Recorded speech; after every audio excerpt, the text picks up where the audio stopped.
தீர்மானம் 4 பேராசிரியர் முனைவர் சம்பத்குமார், கொள்கை பரப்பு இணைச் செயலாளர் அவர்கள்.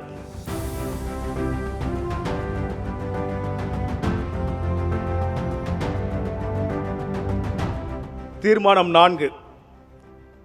தமிழ்நாட்டில் வாக்காளர்களின் ஜனநாயக கடமையான வாக்குரிமையை பறிக்கும் வாக்காளர் பட்டியல் சிறப்பு தீவிர திருத்த பணிகளை நிறுத்த கோரும் தீர்மானம்.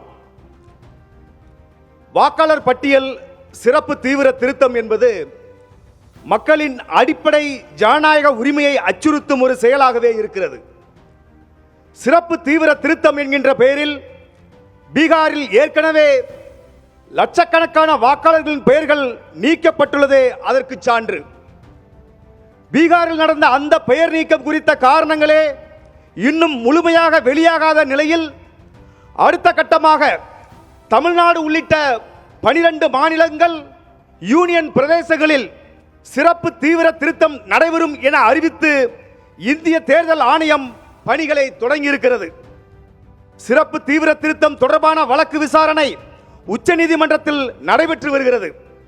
போலி வாக்காளர்கள், போலி முகவரி, தவறான புகைப்படங்கள் என இந்த முன்னெடுப்பில் உள்ள குழப்பங்களை நாட்டின் பிரதான எதிர்க்கட்சிகள் அனைத்தும் தொடர்ந்து பட்டியலிட்டு வருகின்றன. வழக்கில் ஒரு தீர்வு எட்டப்படாமல், தற்போது நிலவும் குழப்பங்களுக்கு ஒரு முடிவு எட்டப்படாமல் சிறப்பு தீவிர திருத்த பணிகளை மேற்கொள்வது எந்த வகையிலும் முறையில்லை.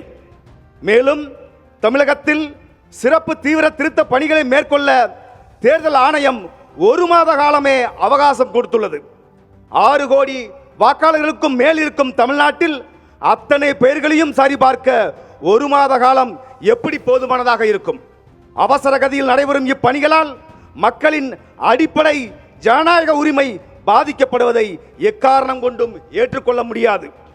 எனவே நியாயமான, எந்தவித அரசியல் குறுக்கீடுமற்ற சுதந்திரமான தேர்தல் நடைபெற சிறப்பு தீவிர திருத்தம் எனும் இந்த குழப்பமான நடைமுறையை கைவிட்டு ஏற்கனவே இருக்கும் பழைய நடைமுறையை தேர்தல் ஆணையம் பின்பற்ற வேண்டும் என்று தமிழக வெற்றிக் கழகத்தின் சிறப்பு பொதுக்குழு வலியுறுத்துகிறது.